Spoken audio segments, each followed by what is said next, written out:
veis aquí en la Virgen, es escritora, se dedica a la investigación y a la divulgación de escritoras leonesas sobre todo, y como cada año se hace un homenaje diferente a un personaje distinto de aquí de tierras nuestras, de tierras leonesas. Este año le ha tocado pues a Faustina Álvarez García, que era pues más conocida por ser la madre de Alejandro Casona.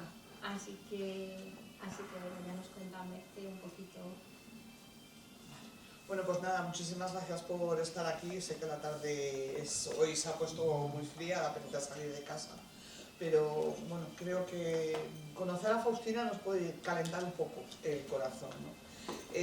Faustina, como bien decía Bárbara, primero gracias por abrirnos las puertas de la Virgen una vez más, aunque seamos pocos, pues espero que os resulte ameno y así tenéis más posibilidades de preguntar luego lo que queráis y demás, ¿no?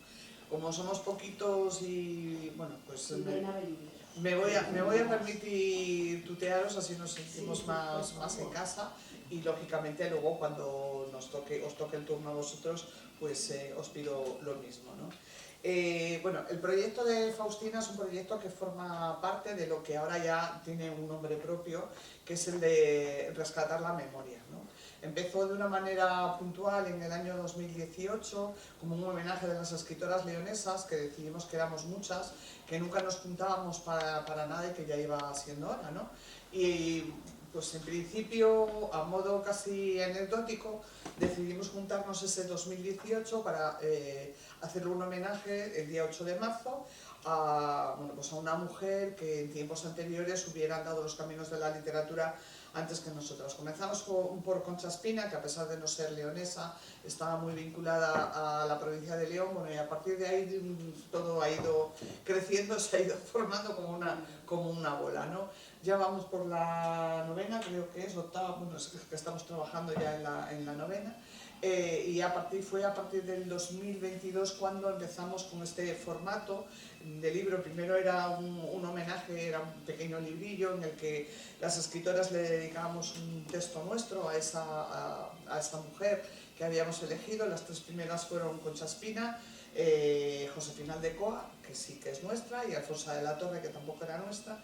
Y luego ya a partir del 2020, 18-19-20, empezamos con Manuela López García, una mujer que gracias a este trabajo de investigación hemos conseguido que se la recupere dentro de las mujeres de la generación del 27, con lo cual a partir del año que viene volveremos a dar la guerra con ella, ¿no? Porque nos vamos acercando al centenario de esa generación del 27 y bueno, pues paso a paso hemos ido descubriendo una serie de mujeres muy interesantes, la verdad, que dejaron un rastro que tratamos de recuperar. ¿Por qué? Pues porque formaron parte de nuestra cultura leonesa, y aunque en su momento sí que es verdad que fueron importantes y más o menos reconocidas, digo más o menos siempre dentro de las características de la época, su rastro se ha ido perdiendo y ha ido quedando pues en el olvido. Nuestro empeño era rescatarlas, ver que además de los grandes nombres de la literatura leonesa en masculino, también tenemos grandes nombres en femenino, y recordar un poco pues quiénes son ellas y cuál fue el legado que nos dejaron. Empezamos en este formato con Manuela López, luego siguió Felisa Rodríguez, Manuela Rejas, el año pasado Eva González y este año Faustina Álvarez García. ¿Por qué Faustina Álvarez García? Bueno, Faustina Álvarez García, aunque realmente no es una escritora al uso, en el sentido de muchas veces pensamos en las escritoras o en los escritores como aquellos que escriben literatura de ficción. Faustina nos dejó una obra escrita que todavía hoy en día es recuperable, se puede leer, de una total actualidad en una época pues en la que hacer esto a una mujer era totalmente impensable, y ahora veremos por qué, ¿no? Faustina Álvarez, en la provincia de León, al menos su nombre nos suena, aunque solo sea porque el centro de adultos que hay en León Capital lleva su nombre desde hace una veintena de años más o menos, ¿no? Se llama Faustina Álvarez García, pero Cuando le preguntas a la gente ¿y quién fue Faustina Álvarez García?, realmente muy poca gente sabe quién fue realmente, ¿no? Y aparte de eso, las personas que sí que lo saben, muchas veces la ligan ineludiblemente a la figura de su hijo, ¿no? Alejandro Casona. Y te dicen, ah, sí, la madre de Alejandro Casona, ¿no?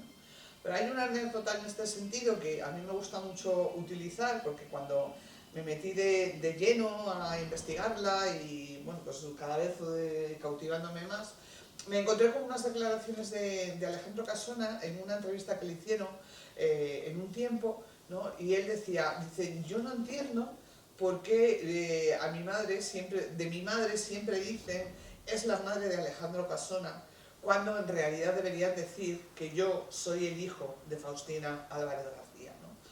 Y claro, cuando te metes a estudiarla a ella, cuando la lees, cuando la investigas, cuando ves todo lo que hizo en su momento y luego lees a Alejandro Casona y alguna de sus obras, la más característica en este sentido, o sea, más relacionada con ella, puede ser la de nuestra Natacha, realmente ves que el personaje que conforma esa obra, alrededor de la cual gira toda la obra de teatro, realmente es un calco de las ideas y de todo aquello que su madre le transmitió en su día. Es decir, que si no hubiera existido Faustina, seguramente Alejandro Casona igual no había llegado donde llegó. ¿Por qué? Porque ella como madre y también como docente, como maestra, se encargó de inculcarle a sus hijos un gran afán de superación y que nunca se pusieran cortapisas, ¿no? Que siempre pensaran un poquito más allá.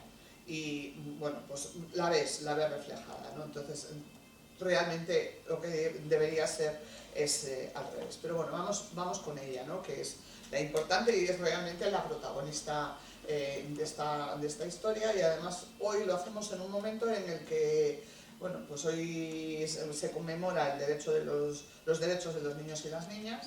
Ella estuvo totalmente ligada a la educación de las niñas en aquel momento, en un momento muy complicado de nuestra historia, pero además tenemos ahí a la vuelta de la esquina la conmemoración del Día contra la Violencia de Género, ¿no?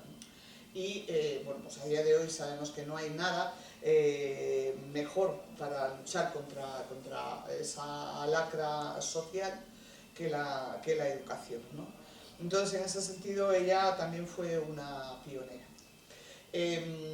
Faustina nace en el año 1874. Nace por casualidad en León. Digo por casualidad porque su familia vivía en Canales la Magdalena, donde su madre ejercía de mayorazga. Es la pequeña de una larga saga de hermanos. Y bueno, pues tanto su hermana anterior como ella, un poco por casualidad, nacen aquí en León, pero a los pocos días, o quizá 2 o 3 semanas, ya se la encuentra viviendo con su familia, lógicamente, en Canales. Serán Canales donde se forme, donde se eduque primeramente, donde asista a la escuela y donde transcurra su vida.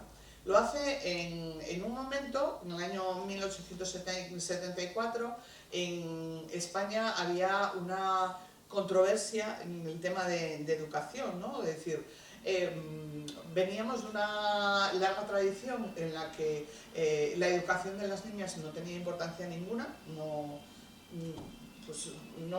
valía para nada, en muchos sitios no había ni escuelas para niñas, y en la que en el año 1820 y algo, un ministro, Calomarde, hace un reglamento de educación en el que se especifica que las maestras que vayan a impartir clases, lógicamente, de aquella única y exclusivamente a las niñas, no tendrán la obligación de saber escribir. O sea, tienen que saber leer, pero no tienen por qué saber escribir. Bueno, a partir de ahí se encadenan una serie de leyes que siguen en vigor a través de la ley Moyano, bueno, pues en las que esa educación de las niñas está muy diferenciada de la de los niños, no se les darán nunca las mismas asignaturas, la obligatoriedad de las niñas estará solo hasta entre los 6 y los 9 años de asistir a clase, luego no hace falta, bueno, toda una serie de características de ese tipo que se vendrán prolongando en el tiempo, ¿no? se vendrán prolongando en el tiempo, pero hacia más o menos la época en la que nace Faustina, un poquito antes, por otro lado, empieza a entrar, en España entran las ideas de la institución libre de enseñanza, en las que, bueno, pues León tiene una parte importante. Aquí se implantan a través sobre todo de la Fundación Sierra Pambley, que establece escuelas, no solamente en León, sino también en Hospital de Órbigo, en Villablino y en la zona de La Cepeda. No recuerdo ahora mismo el nombre, ¿no? Ahí establece cuatro escuelas y eso se va a notar mucho en lo que va a ser la educación. Entonces hay como dos líneas paralelas, ¿no? En las que por un lado está esa antigua escuela en la que las niñas no pintan absolutamente nada, y por otro lado llega la institución libre de enseñanza en la que las niñas empiezan a tener el mismo derecho a la educación que tienen los niños, y de hecho se van a establecer líneas no solo para la educación primaria simplemente, sino que pensando también en su educación, sobre todo profesional. Bueno, en esa época es en la que nace y crece Faustina, y a ella le van a llegar esas ideas, ¿no? de la institución libre de enseñanza.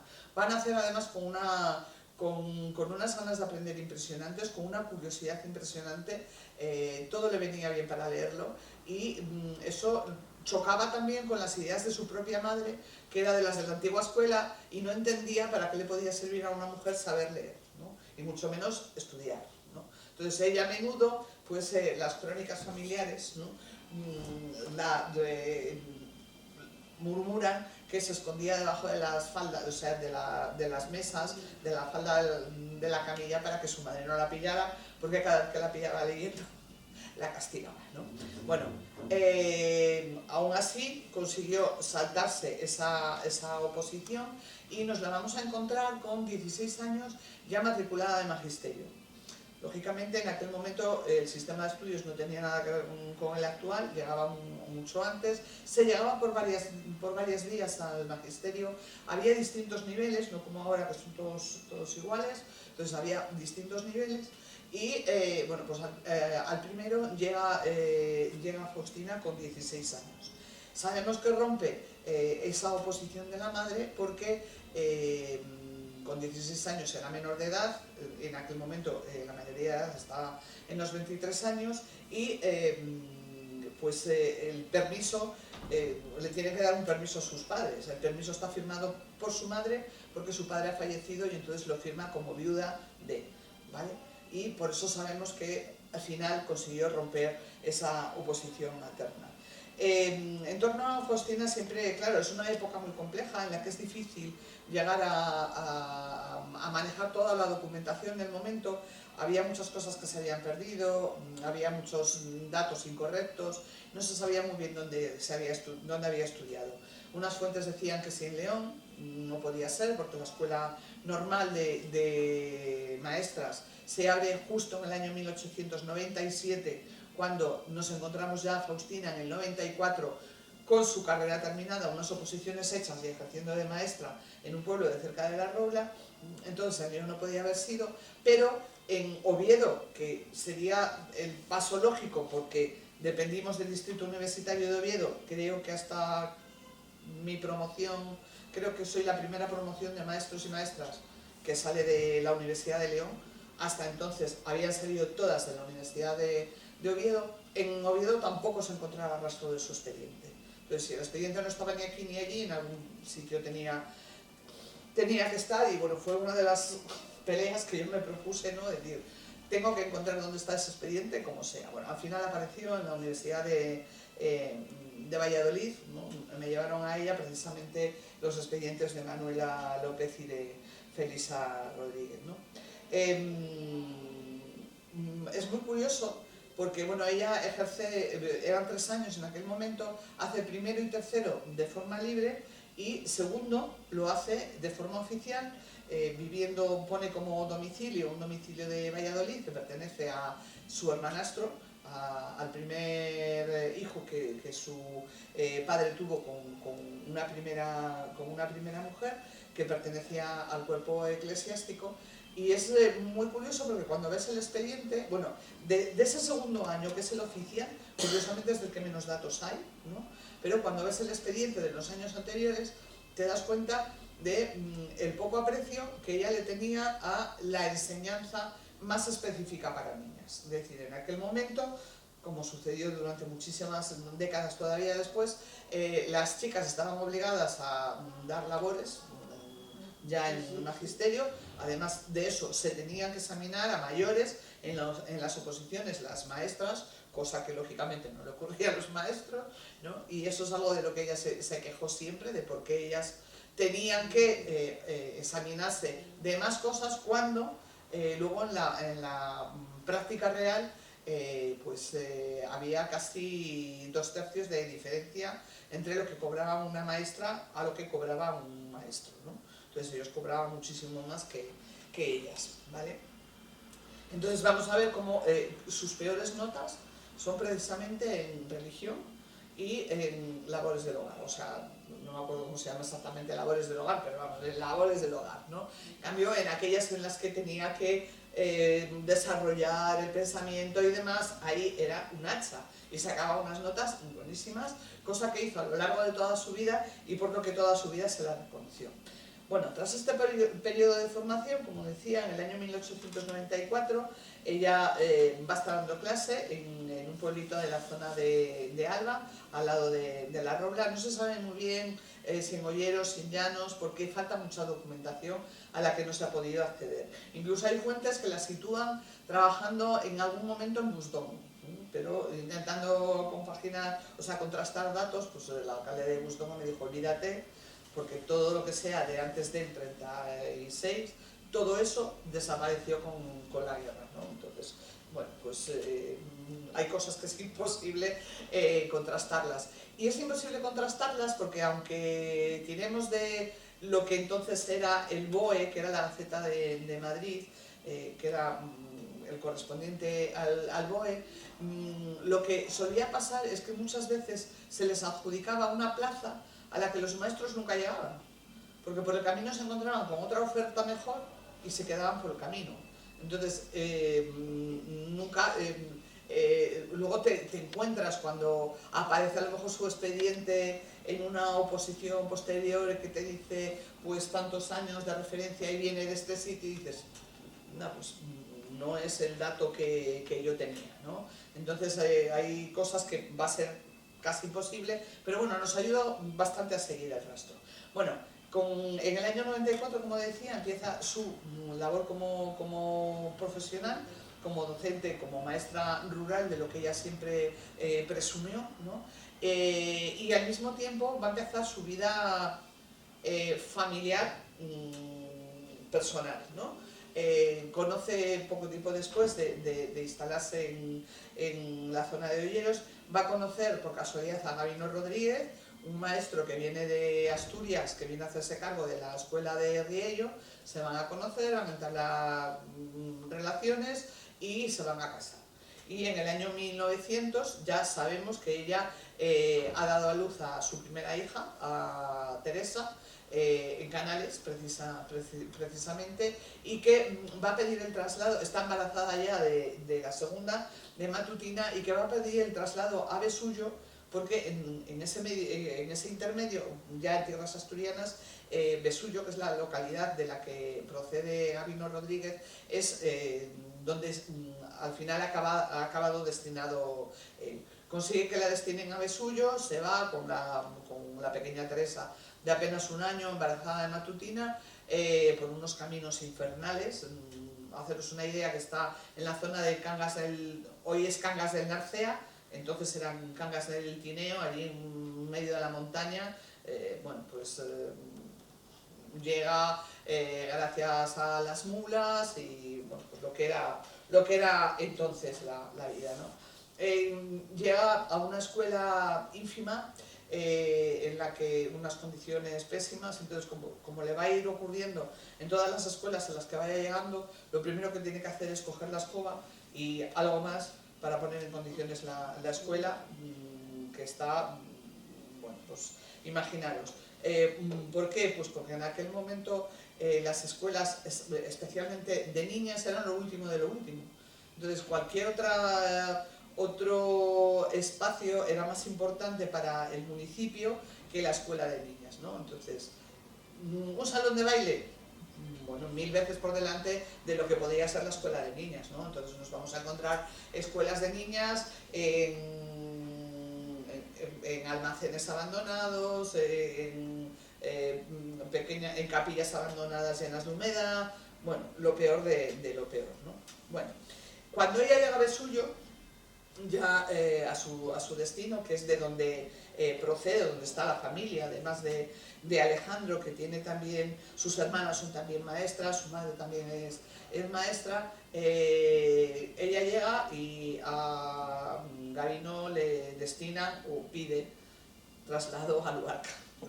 Entonces ella se acerca, él se aleja. Y van a estar así prácticamente toda su vida, porque en aquel momento no había el convenio de funcionarios en el que podías pedir un acercamiento por matrimonio, ¿no? Y en ese medio tiempo ella va teniendo hijos. Matutina ya nace en Vesullo, al poco tiempo nacerá Alejandro Casona, que cogerá su nombre del nombre de una casa allí en la que juegan, muy próxima a ellos. La gente piensa que es la casa familiar, pero la casa familiar realmente es la casa del churro, que es la casa de sus abuelos, ¿no? Que es como le llamaban al abuelo.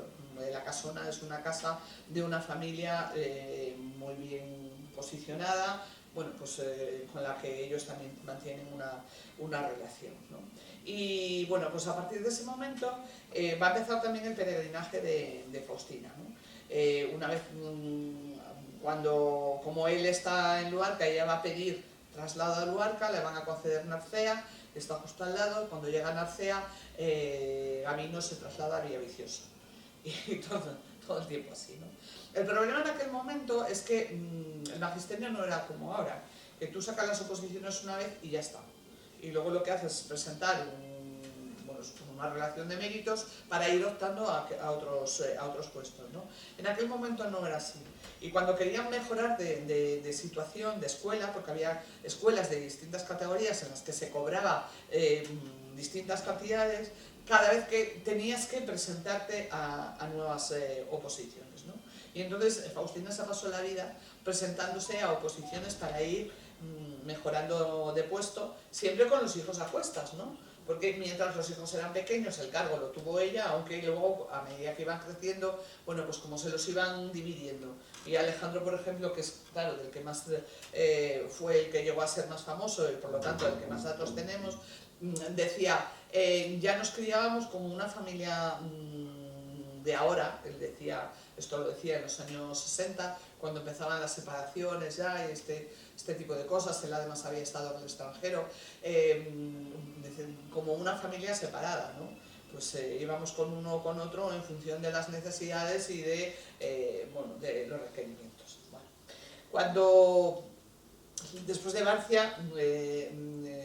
Narcea, perdón,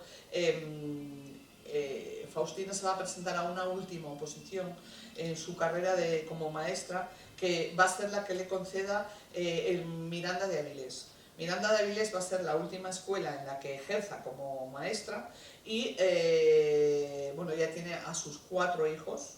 De hecho, cuando se presenta a la oposición, después de defender un examen muy bueno, le dice al tribunal, es una anécdota que también corre por ahí, ¿no?, que está recogida, he cumplido como opositora, ahora permítanme que cumpla como madre, y se retira para darle el pecho a su hijo pequeño, al último que había tenido, que era José Pepe, ¿no? Y su hija más pequeña, Jovita, ya va a nacer en Miranda de Avilés. Es en esta ya llegada a las 2 últimas localidades de Asturias, en Barcia y en Miranda de Avilés, Cuando ella llega con ideas nuevas, con ideas avanzadas, llega tratando de pelear al máximo por esa educación de las niñas y va a llegar diciéndole a sus alumnas, ¿no? Por favor, estudiad para haceros económicamente independientes, ¿no?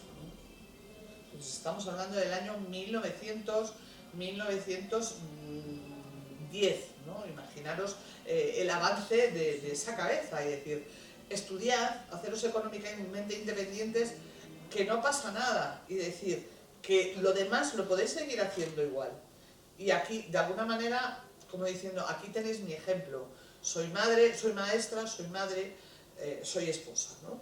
Entonces, con 4 y 5 que nacerá la quinta nacerá, como digo, en Miranda de Avilés.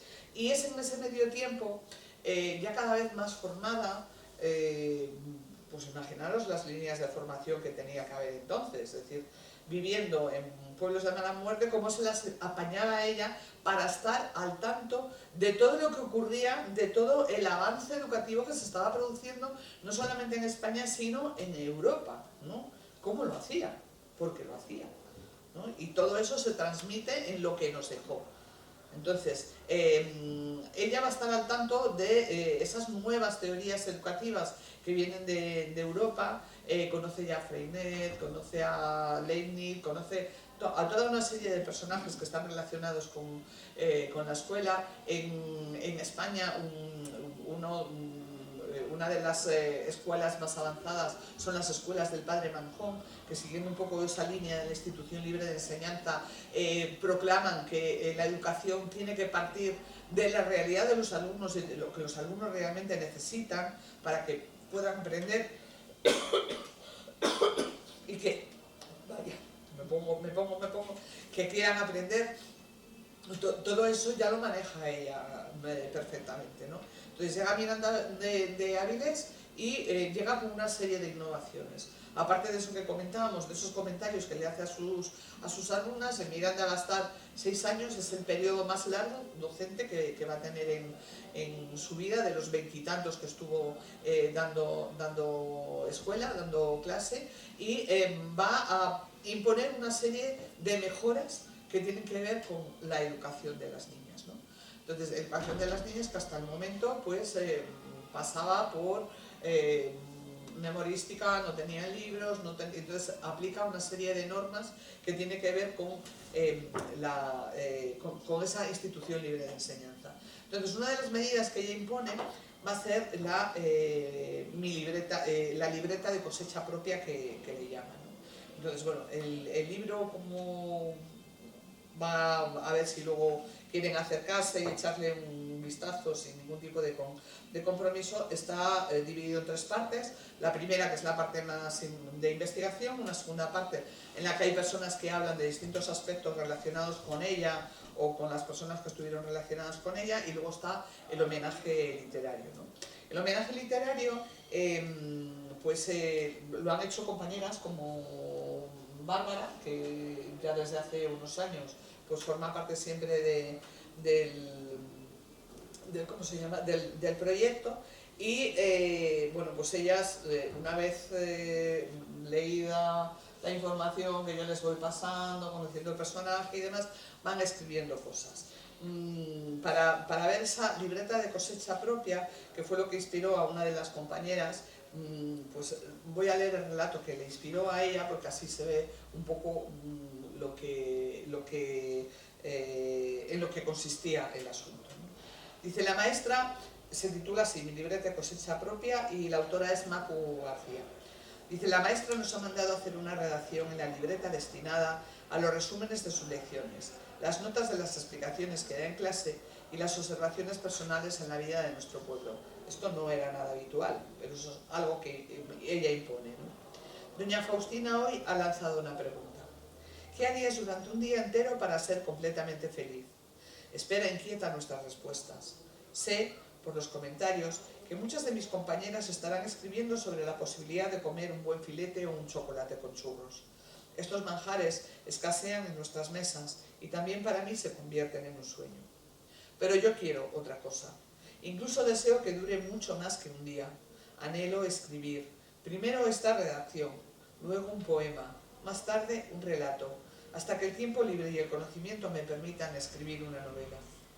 Yo persigo alcanzar el sueño de ser escritora, plasmar en las páginas las aventuras de personajes inventados y a través de su historia ver florecer la semilla que la maestra ha sembrado en mí sobre la libertad, el feminismo y la igualdad. A ver, estos son palabras de ahora, en aquel momento lo del feminismo y la igualdad no... Bueno, entonces, es una licencia literaria, ¿no?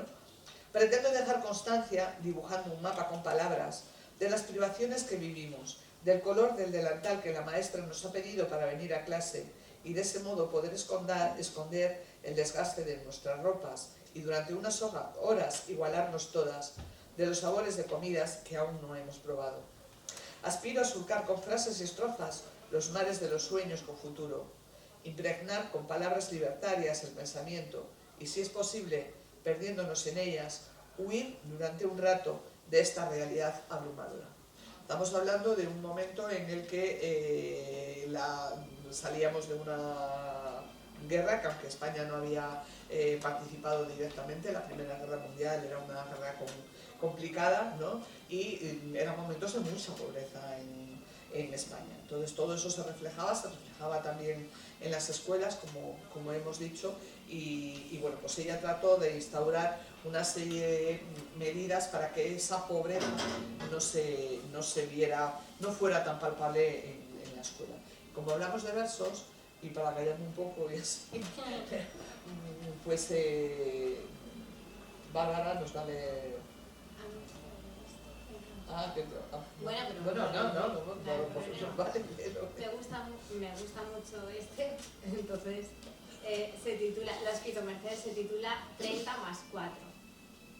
No será condición indispensable en las escuelas de niñas que la maestra sepa escribir, podrá tener un pasante.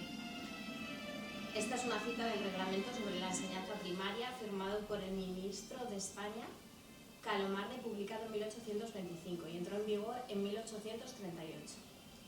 No me gusta eso que reza en mi título universitario de profesora de GB. Me gusta mucho más que haya recuperado la palabra maestra, como en tiempos de Faustina, de Manuela, de Felisa, Detengo casi por casualidad mi mirada en mi propio título universitario. Habitualmente guardado en alguna de esas carpetas en las que se custodian los papeles que en realidad sirven para tan poco, y sonrío pensando en ellas, que se han convertido en faro en estos últimos años, en ellas a quienes ya solo llegué a conocer indagando en sus vidas y en sus obras. Pienso en ellas y en alguna otra, que si paso por mi vida abriéndome caminos que tantos trataban de ocultarme, dando rienda suelta a mi curiosidad, a mis ganas de saber, a mi empeño en cuestionar todo aquello que no entendía, todo aquello que sentía como injusto, eran tan parecidas. Sonrío también, aunque de otra manera, al leer la cita que Faustina nos dejó entre sus textos, criticando la actitud de aquellos hombres legisladores que les restaban importancia a la preparación de las mujeres que habían de enseñar a otras mujeres. Qué miedo se le ha tenido siempre al conocimiento en manos de ellas. Y vuelvo a sonreír al pensar en esa otra, que pudiera parecer una representante de aquellas que no necesitaban esa condición indispensable. Podría tener yo 9 o 10 años cuando fui consciente de su presencia en un pequeño pueblecito en el que pasábamos en familia los asuetos de domingo. No recuerdo su nombre, o tal vez sí lo recuerdo, pero crea que es mejor no ponerlo en evidencia. En las horas que la escuela de niñas que tenía adjudicada la dejaban libre, que eran muchas, regentaba junto a su marido la cantina del pueblo, que era también tienda para todo. Allí recalábamos algunas mañanas de domingo de camino al lugar al que varias familias acudíamos para compartir comida campestre, empujados por nuestras madres para hacernos con alguna cosilla necesaria para la misma, que se nos había quedado olvidada a última hora. Siempre entrábamos en bandada, 3 chicos y una chica. Yo misma, claro, a veces con los más pequeños pisándonos los talones de cerca, aunque estos no se enterasen de la misa a la media. Quiero decir que aquello que a nosotros, alumnos, ya de los últimos cursos de primaria que nos hubieran llevado de cabeza al instituto, de no habérsenos cruzado por medio la reforma de EGB. Nos llamó tan poderosamente la atención la primera que lo vivimos, y no porque el asunto fuese propicio para ello, sino porque quien lo protagonizó fue precisamente una maestra ejerciente.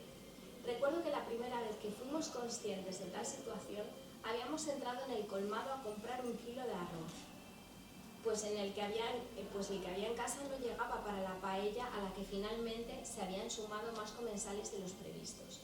Recuerdo también que el precio de la misma era una cifra acabada en 0. Vamos a poner por caso que pudieran ser 30 pesetas. Recuerdo también que nos llevamos algunas que otra chuche que no iba más allá de 3 o 4 peseticas. Pero lo que no puedo borrar de mi mente, aún tantos años después, es la imagen de aquella buena mujer apuntando con su pequeño lápiz en un papel de estraza, con grandes números, una cuenta que nosotros, conteniendo la risa con nuestros pequeños cuerpos apoyados en la barra de madera de aquella vieja cantina, ya habíamos solucionado de memoria desde hacía un buen rato. 30 más 4, 34. 4 más 0, 4. Y no me llevo ninguna. Canturreaba la maestra misma, escribía bajo la raya mal trazada la unidad correspondiente. 3 más 0, 3. Continuaba para contemplar la cifra con la decena para darnos por fin como resultado ese 34 pesetas, que a estas alturas de la cuenta ya todos nosotros habíamos susurrado de memoria varias veces. Salimos de la cantina muertos de risa, para repetir la anécdota recién vivida, con pelos y señales ante nuestros padres. A punto estuvimos de ganarnos una colleja por desconsiderados, pero acabaron por reconocer que, de no ser por las circunstancias, la cosa tenía cierta gracia.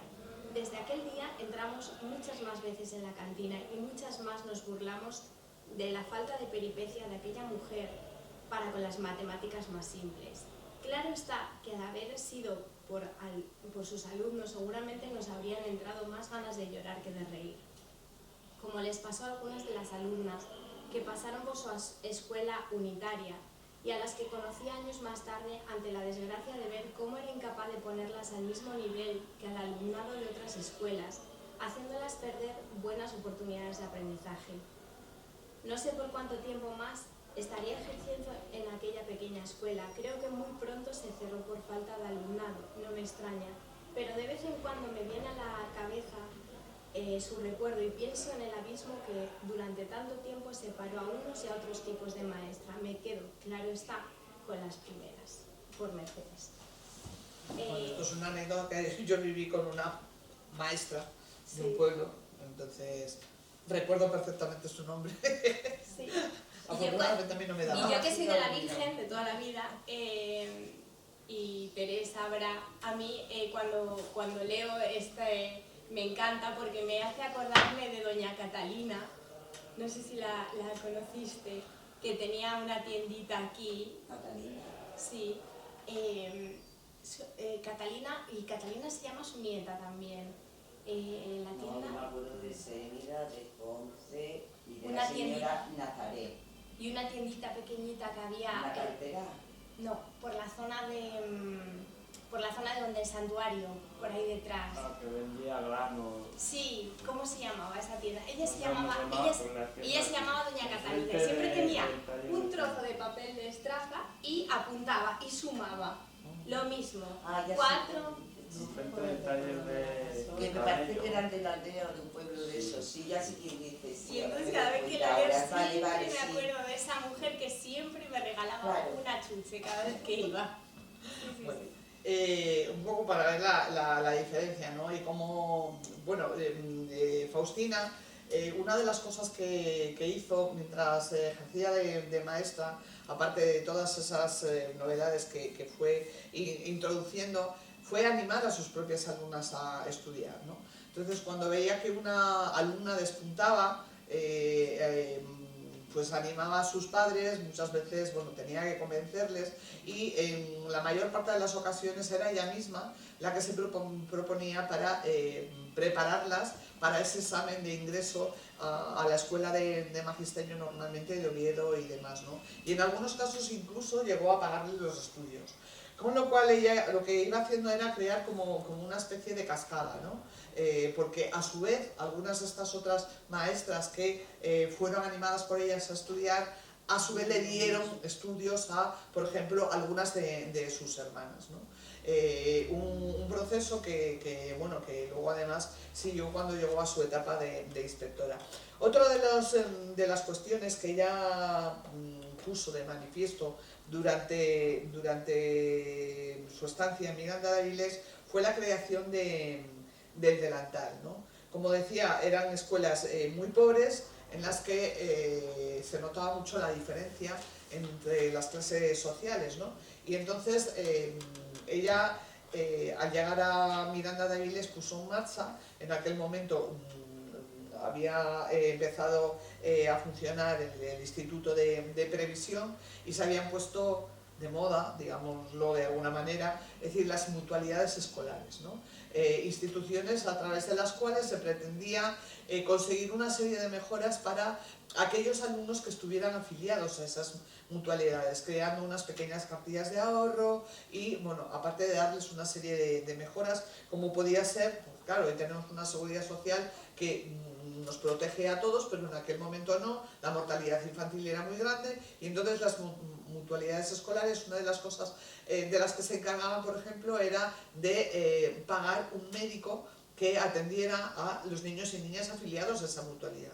Incluso que a veces llegaba a atender a los propios familiares, ¿no? de esos niños, ya era una de las mejores.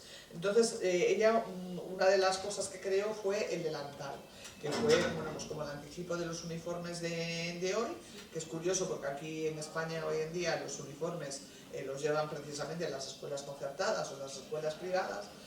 Por ejemplo, en Irlanda es justo al contrario. Entonces, quienes llevan los uniformes son las escuelas públicas, ¿no? Y bueno, pues ella impuso este delantal. Un delantal que se hacía desde las mutualistas, que era de la propia mutualidad, lo pagaba la propia mutualidad, salvo que las mutualistas tuvieran, bueno, pues una posición que se lo pudieran permitir, y era propiedad de esa mutualidad. Entonces, cuando la niña dejaba la escuela, el mandilón, el delantal, quedaba en propiedad de la mutualidad y pasaba a otra niña. Eso sí, ellas eran las encargadas de mantenerlo en perfectas condiciones, ¿no? Entonces era una forma de que al menos durante ese tiempo que estaban en la escuela, como que las igualaba a todas, no se veía tanto las diferencias entre unas y otras, que a lo mejor hoy no se notan tanto, pero en aquel momento eran muy diferentes, ¿no? Y entonces sobre esa realidad, sobre esa propuesta, pues Manuela Bodas, otra de las compañeras que ha participado, escribió este poema con una pequeña entradilla que dice: doña Faustina Álvarez García instituye el delantal al fin de que, cubriendo de ese modo su pobreza, todas las niñas asistieran vestidas adecuadamente a clase. No, tela para la bandera no, mejor tela para delantales. Eso pensó mientras redactaba los artículos que necesitaba para el próximo curso. Tela con pan horneado en el corazón de las niñas que aún no conocían los misterios de los libros. Doña Faustina, rociando el encegado con los verbos aún dormidos, posando sus alas de mujer en nuestros átomos de mujercitas. En la escuela les nacían letras a los delantales cuando la tinta se escapaba a su acolchada madriguera. Madriguera, sí.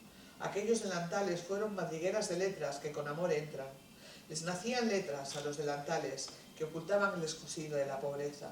Y doña Faustina, entonando aquella letanía: estudiad, niñas, para tener vuestras propias cosechas. Aprended a trenzar vuestra gracia, llenad vuestra vida con la pulpa del saber. Así podréis acercaros a vosotras mismas, sin el reptar que embulló a Eva. No, tela para la bandera no. Mejor tela para delantales que protejan el vientre y que guarden la simiente de la mujer libre, que sabe pensar y disiente. Bueno, todas las compañeras han ido de una forma u otra pues trasladando a sus textos el propio pensamiento de Faustina, ¿no? Manuela nos comenta mientras redactaba los artículos, ¿no? Esas son todas las características que tiene Faustina en su momento y en lo que fue pionera también. Pensad que estamos hablando de eso, en el periodo entre 1900, primer cuarto del siglo XX. Entonces, las escuelas libertarias, las escuelas que venían de la Institución Libre de Enseñanza, trabajaban con pequeñas imprentas escolares, ¿no? Para pues poder sacar material y textos que los niños se podían llevar luego a la escuela, a su casa, perdón, para transmitir a esa escuela, lo que se estaba trabajando en la escuela a sus familias. Faustina no tiene este material, entonces ¿ella qué hace? Aprovechar los recursos que le da a la sociedad en la que vive en ese momento. Miranda de Avilés, parroquia de Avilés, está conectada al periódico, entonces es una localidad en la que pues existe La Voz de Avilés, que todavía sigue funcionando, y algún otro periódico más, y ella aprovecha esa coyuntura y empieza a escribir artículos en esos periódicos que van dirigidos a las madres y a los padres de sus alumnas, pero también al resto de la sociedad. Un poco para que se sepa cuáles son las necesidades educativas que estas niñas tienen y qué es lo que ella se propone al llegar ahí. Esos artículos, muchos de ellos, bueno, está el listado recogido también en el libro. En el libro se puede leer en alguno de esos textos, pero la mayoría de ellos los recogió José Manuel Feito, que fue un sacerdote, etnógrafo y mil cosas más de Miranda de Avilés, que conoció al personaje y se dedicó, no en vida, lógicamente, pero se dedicó a hacer un rastreo de la huella que dejó en aquella parroquia, ¿no? Entonces, bueno, ese fue el primer trabajo biográfico de acercamiento que hubo al personaje, aunque bueno, pues había muchas cosas lógicamente incompletas, y en lo que se refiere al resto de su trayectoria, pues hay algunas cosas que estaban mal hechas, ¿no? Más cosas que hizo novedosas en su etapa de Avilés, pues poner en marcha las bibliotecas circulantes junto a su compañero de la escuela de niños. Entonces las bibliotecas circulantes podríamos decir que fueron como la semilla de lo que hoy son los servicios de préstamo de las bibliotecas o el servicio de bibliobuses, ¿no? Entonces ellos consiguieron en aquel momento una biblioteca de 150 libros, claro, hoy hablar de 150 libros para una biblioteca nos puede parecer una broma, porque por un poco que nos guste leer, en cualquier casa se rebasa rápidamente los 150 ejemplares, pero claro, para aquel momento era una cosa importante, ¿no? Entonces tenían obras de todo tipo y, bueno, pues ella incluso escribe que, si hay partes referidos en el libro, ella explica por qué se van a poner en eso, quién puede acceder a esa biblioteca, cómo se puede mantener esa biblioteca, invita a los adultos a aportar cantidades económicas o libros que se tengan en casa para completar esa biblioteca, ¿no? Algo que está ocurriendo también hoy en día. Bueno, pues ese tipo de cosas. Y esta, más o menos, podríamos resumir que sería su etapa como maestra rural. Pero ella no se conforma con llegar ahí. Entonces ella piensa que en el mundo de la educación femenina se puede hacer muchas más cosas, y en el año 1916 surgen las primeras escuelas, las primeras oposiciones a inspectoras de enseñanza primaria. Surgen un poco como una, pues a modo de prueba, vamos a ver qué pasa, ¿no? Y entonces, bueno, se presenta, surgen las oposiciones, ella se presenta, es de las pocas mujeres que se presenta y la única que las aprueba. Las aprueba con un expediente muy por encima del de todos sus compañeros. Son unas oposiciones que duran 2 años, que se tiene que examinar también en otro idioma, no sabemos exactamente porque no he conseguido el expediente de inspección, si sería francés, si sería, porque sé que ella tomaba clases de francés en su etapa de Miranda de Avilés, supongo que ya pensando en este tema, se tiene que examinar por escrito y de forma oral, ¿no? Por eso cuando yo, preparando el libro, llego a la escuela de adultos y la directora actual me comenta que una compañera anterior, para celebrar el centenario, no sé qué historia, estuvo rastreándolo en su expediente y al no encontrarlo, que dejó de buscar para por si acaso, yo me preguntaba, ¿para por si acaso qué? Por si acaso no aparece el expediente. Entonces, claro, es decir, para ejercer de inspector tenías que haber sido primero maestro, pero no maestro cualquiera, tenías que tener maestro superior, que solo se hacía en Madrid, ejercer varios años, lógicamente, y examinarte en idiomas, o sea, que, decir, para por si acaso que decir, tenía que estar ahí, ¿no? Bueno, ella saca las oposiciones en el año 1917 con una felicitación por parte del tribunal y la destinan a Murcia. Allí ejerce un tiempo, sabemos que el primer año Gabino también se traslada allí, luego se vuelve a Asturias. A ella no le sienta nada bien el clima y entonces decide pedir traslado. Como no hay plaza en Asturias, que es donde está Gabino, pues pide para León y no sabemos exactamente en el momento que llega, aunque sí que ya en 1920 está ejerciendo como inspectora, ¿no? Ella como inspectora lo que trata de hacer, siguiendo también la línea de esa institución libre de enseñanza, es de alguna manera convertirse en una maestra de maestras. Y en el año 1926 nos va a dejar un cuaderno pedagógico que ella escribe para un cursillo de verano que da a las maestras, en el que cuenta algunas cosas pues como muy interesantes en esa línea.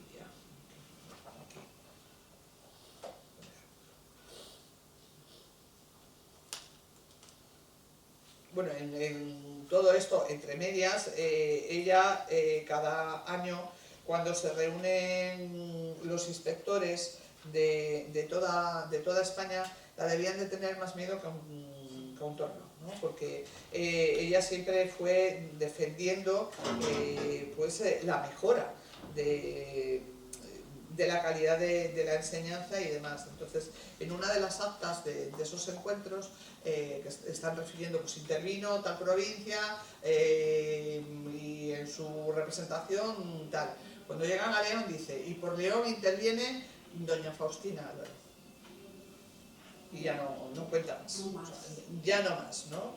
Pero entonces, bueno, ¿no? Entonces dice, por ejemplo, en ese cuadernillo va a decir de las maestras, es un cuadernillo que ella titula, que lo hemos incluido porque es que están muchas cosas de total actualidad. La maestra leonesa frente al problema del analfabetismo, ¿no? Y hay, en un momento, hablando de las maestras, dice, del analfabetismo, dice, en las estadísticas sobre el analfabetismo, la mujer ha dado un porcentaje de cultura muy superior. Estamos hablando de que en esa época el analfabetismo es generalizado, ¿vale? Pero dentro de esa generalización, dice, las mujeres han dado un porcentaje de cultura muy superior al hombre en estos últimos 100 años. Ella, con verdadera voluntad de hierro, se introdujo en las escuelas y llegó a las universidades, teniendo que disfrazar su sexo vistiendo traje de hombre, como Concepción Arenal, para poder demostrar sin jactancia que en las mismas condiciones podía llegar a valer tanto como él. Hoy, el derecho de la mujer a la ciencia ya no se discute, y aún se la prefiere al hombre en determinados ramos del saber.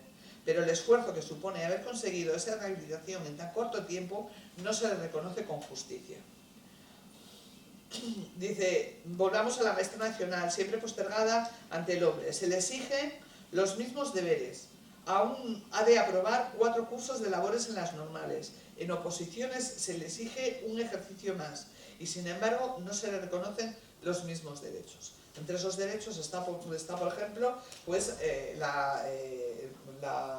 lo que cobraban. Que ella dice, yo regí la de Llanos de Alba, en esta provincia, se refiere a León, por espacio de 2 años, recibiendo 90 pesetas por cada uno.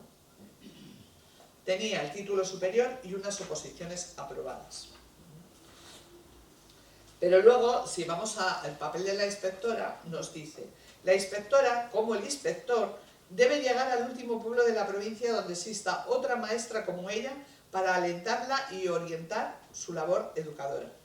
Debe tener una resistencia física capaz de contrarrestar las 1000 incomodidades que al cargo siguen.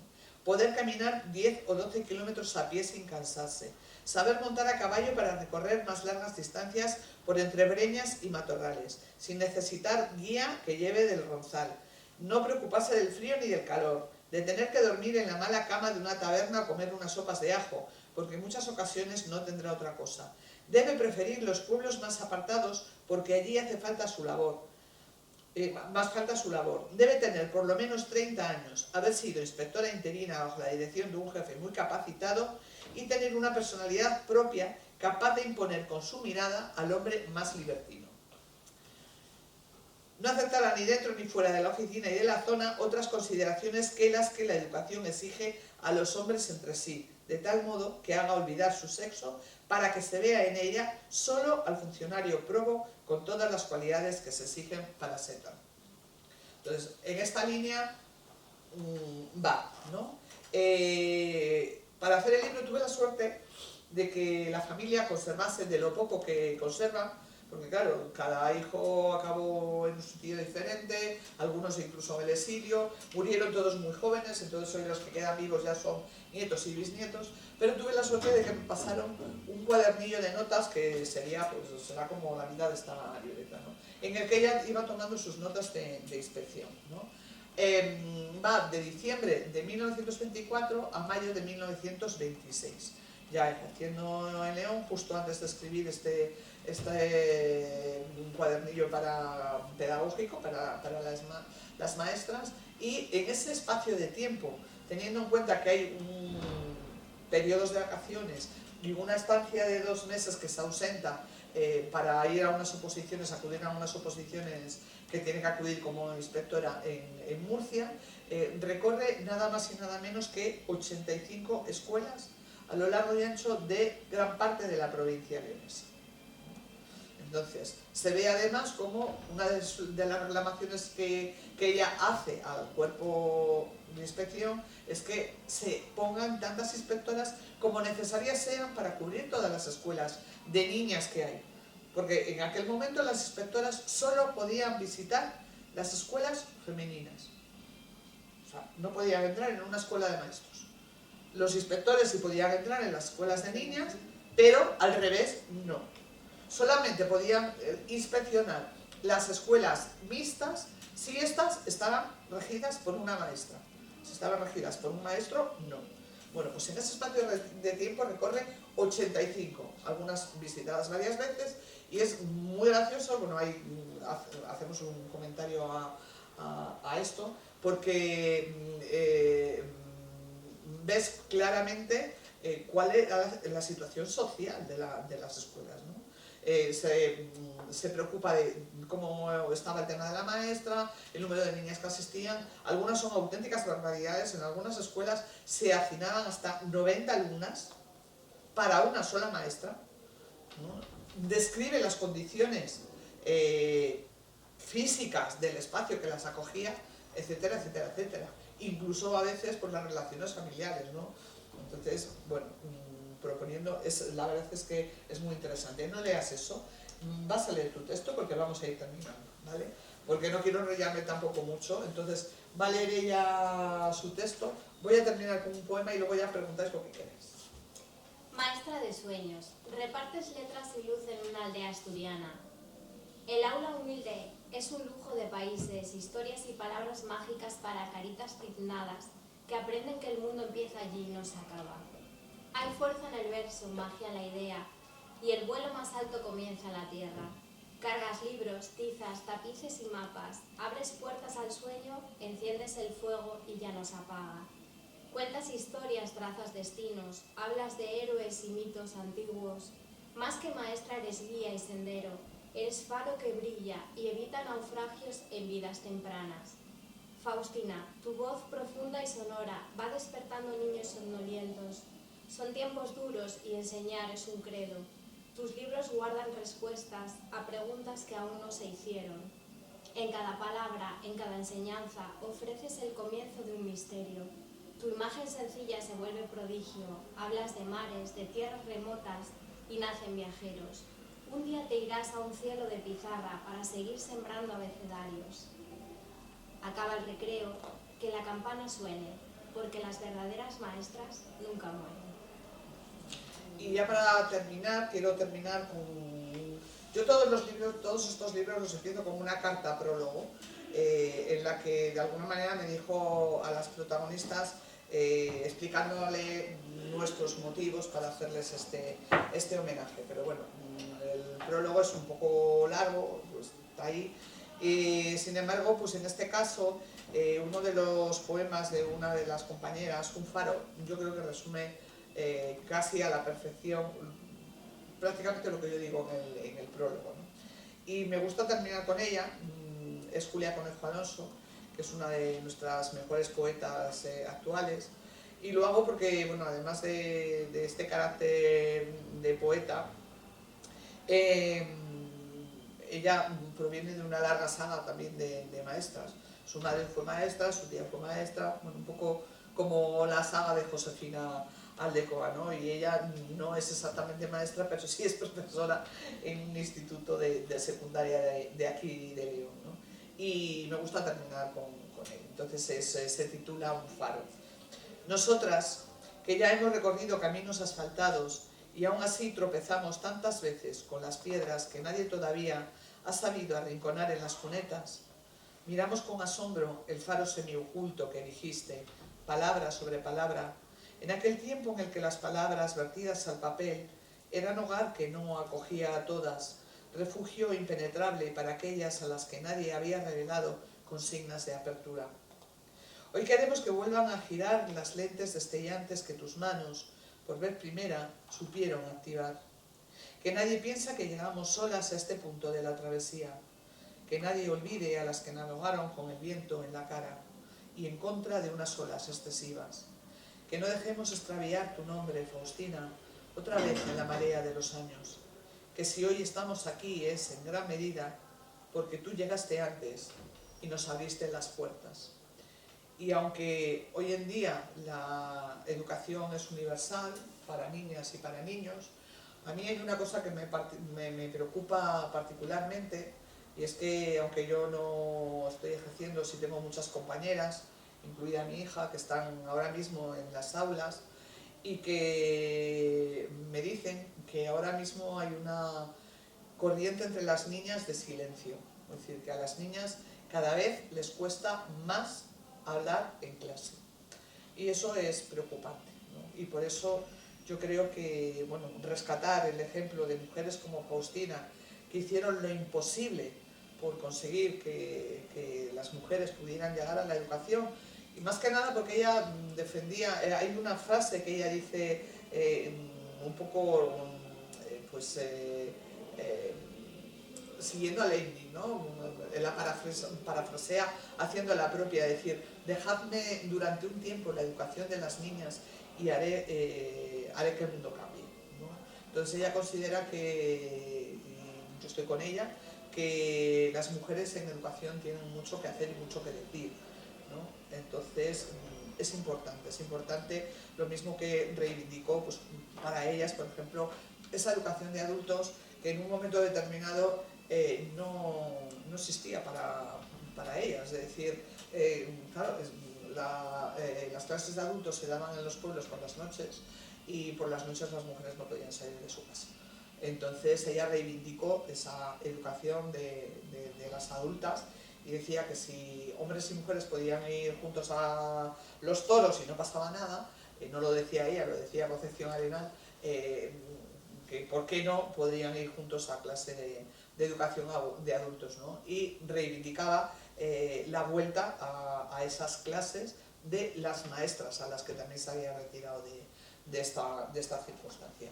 Así que nada, esto es una pequeña dosis de Faustina, de este kilo de Faustina que yo podría estar horas hablando de ella.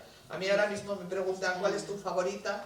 Yo hasta que llegamos a Faustina tenía una clara favorita, que era Manuela López García, que también fue maestra, pues por muchas cosas que nos unían, pero ahora ya tengo el corazón dividido entre ella y Faustina, porque Faustina es que cada vez que la lees, y es que es impresionante. Faustina nació, que se me había olvidado decirlo, murió, en el año 1927, con apenas 53 años, de un cáncer de garganta, después de toda una vida de docencia y de inspección. O sea, dejó su vida en ello.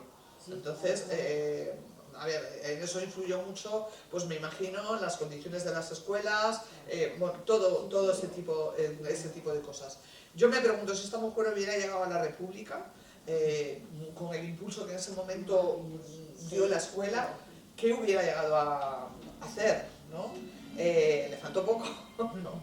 A ver, después hubiera ocurrido lo que inevitablemente hubiera ocurrido, pero mientras tanto lo que podría haber aportado y que ya aportó y dejó, no solamente en sus alumnas, sino también, como decía, en sus hijos, que acabaron todos en la enseñanza, porque Alejandro Casona, a pesar de ser reconocido como un dramaturgo, primero fue maestro rural, después fue inspector de educación como ella, al igual que su hija Teresa, que también llegó a inspectora rural. La única que se quedó un poquito más así fue Jovita, que ya fue la más joven, y ella decía que solo se había quedado en maestra. Matutina, por ejemplo, que fue la segunda, se desvió un poco relativamente, porque se fue por el mundo hay un artículo precioso de Beatriz García sobre Matutina.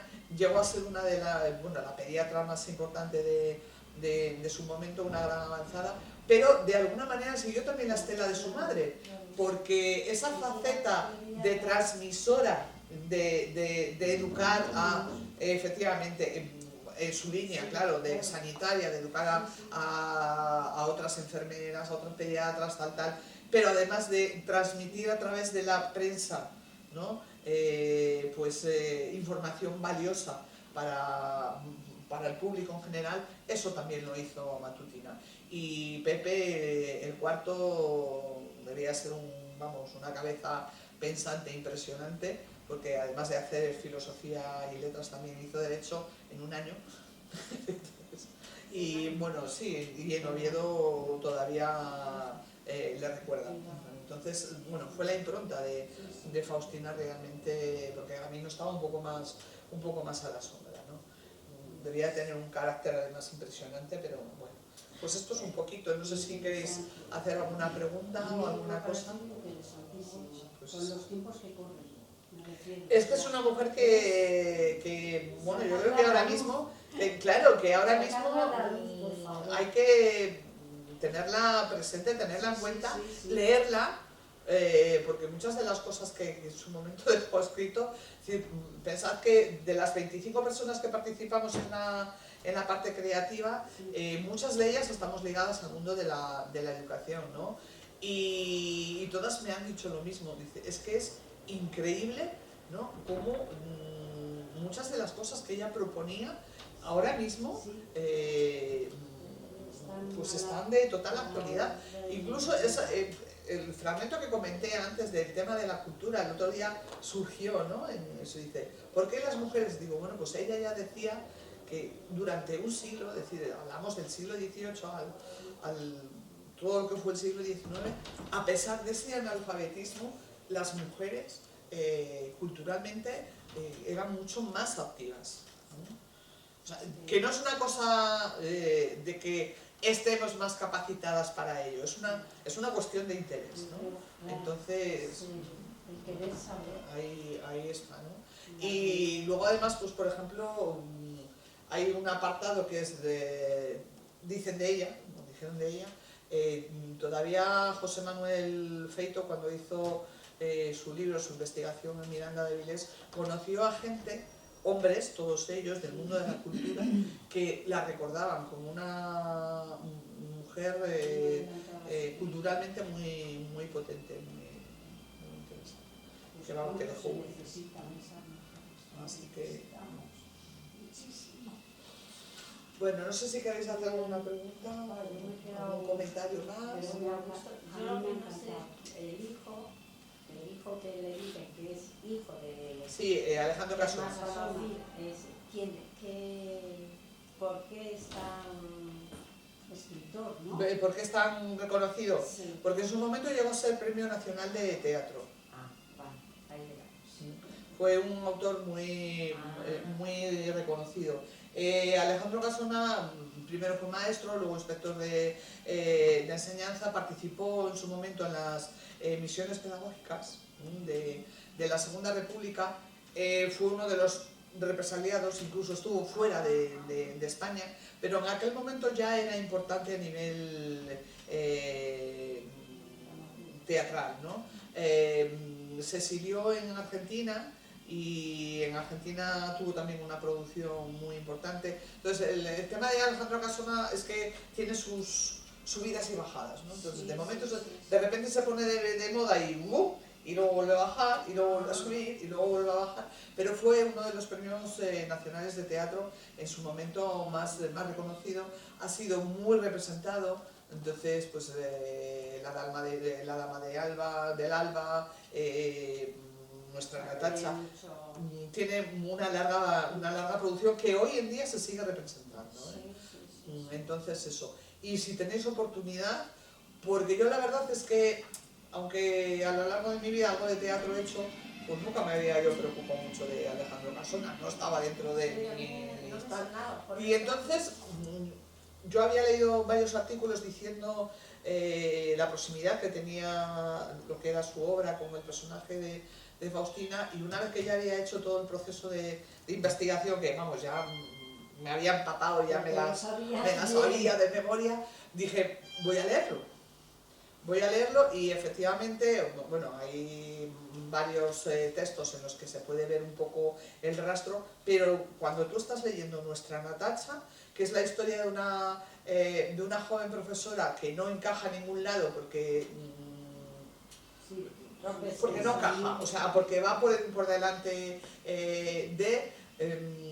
y bueno, al final acaba con un proyecto muy especial de una especie de granja escuela, que tal, conecta todo, pero a la perfección con Faustina, porque claro, Faustina no solamente crea la mutualidad en Miranda de Aguilés, sino que luego en su etapa de inspectora en León ya, que ella se hace una casa propia en Canales, pues va liando la madeja para crear lo que se llama un coto escolar, que es también una especie de mutualidad que todavía alguna gente de allí la recuerda. Me decía una mujer de allí, dice, yo como era del otro lado del puente no podía ser, no podía pertenecer, ¿no? Pero era una mutualidad, pero que estaba basada en una huerta escolar en la que se plantaban árboles, que todavía se sabe dónde estaban. Claro, entonces se plantaban árboles y la cosecha iba en beneficio de los mutualistas de la escuela, ¿no? Entonces, o bien se vendía y ese dinero se repartía, o bien se quedaban con la cosecha para consumo propio. Y entonces, ella no la creó, pero fue la instigadora de que se ponga en marcha. Y de hecho, cuando, creo que es en el año 26, cuando se da de alta, la da de alta el maestro de la época allí, que por cierto se llama Faustino también, y ella es la invitada de honor el día que la inaugura, ¿no? Entonces todo ese tipo de cosas, de ver que, a ver, estos niños no encajan en la educación normalizada, vamos a ver por dónde tiramos para traerlos a nuestra, que son cosas súper novedosas, es decir, que yo cuando estudié magisterio no las dimos porque tal, pero luego las vas conociendo como proyectos novedosos de otras personas que no hay nada inventado, que ella ya lo había hecho. Entonces la verdad es que es interesantísimo, y luego la forma en que recogen las distintas facetas las compañeras en sus textos es increíble también. Así que bueno, que nada, que muchísimas gracias por habernos escuchado. A vosotras, señor, que nos ha gustado, porque yo no conocía este tema para nada. Pues es que, claro, es que es increíble, porque León lo tenemos lleno de grandes figuras de mujeres que dejaron una impronta muy importante y de las que no se habla para nada, ¿no? Entonces hay que rescatarlas, forman parte de eso, son parte de nuestra historia. Muy buena esa. Así Es que, necesidad. pues nada, Muchas gracias. que sigáis investigando.